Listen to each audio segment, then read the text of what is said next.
Selamat datang di pembahasan kita tentang dasar-dasar hukum pidana di Indonesia. Pernah nggak sih kepikiran apa yang sebenarnya terjadi saat seseorang melanggar hukum? Dan gimana caranya negara memutuskan hukuman yang pas?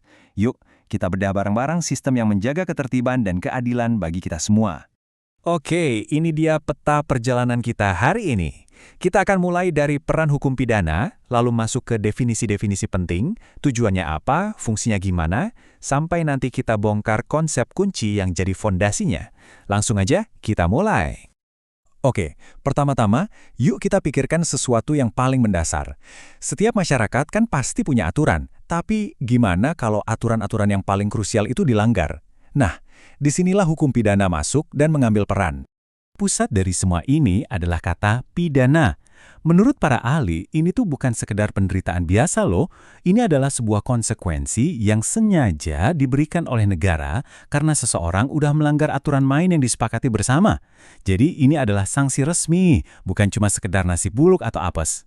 Nah, ahli hukum kita, Mulya Jatno, memberikan definisi yang jelas banget. Coba deh kita lihat. Hukum pidana itu pada dasarnya menjawab 3 pertanyaan utama. 1.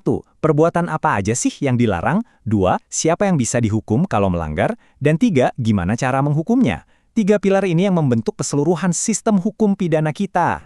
Oke, kita udah tahu apa itu hukum pidana. Sekarang pertanyaan selanjutnya adalah, untuk apa sebenarnya hukum ini ada? Yuk, kita lihat tujuan dan fungsinya. Jadi, hukum pidana itu punya 2 fungsi.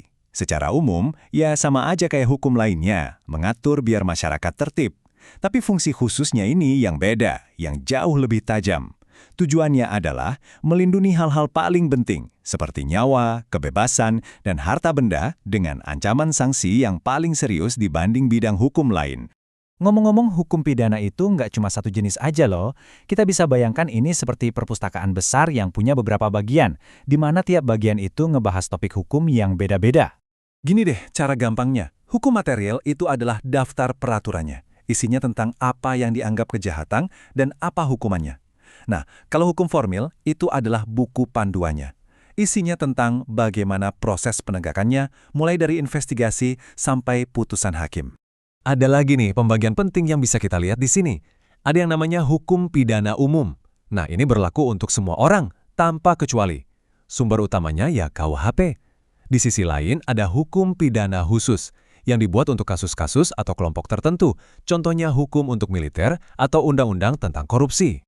Kita udah mendefinisikan apa itu pidana, tapi pernah nggak kita bertanya kenapa sih kita harus menghukum?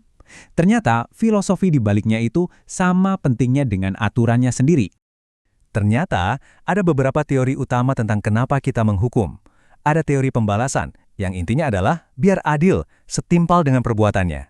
Lalu ada tujuan pencegahan, harapannya hukuman itu bisa bikin pelaku dan orang lain jadi jera.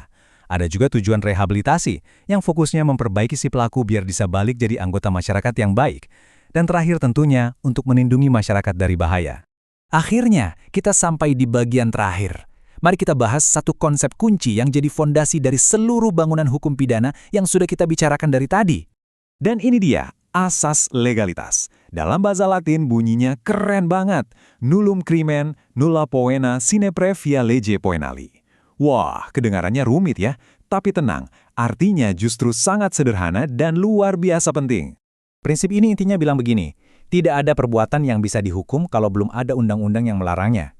Ini adalah perisai utama kita dari kekuasaan negara yang sewenang-wenang. Aturan mainnya harus jelas dulu sebelum pertandingan dimulai.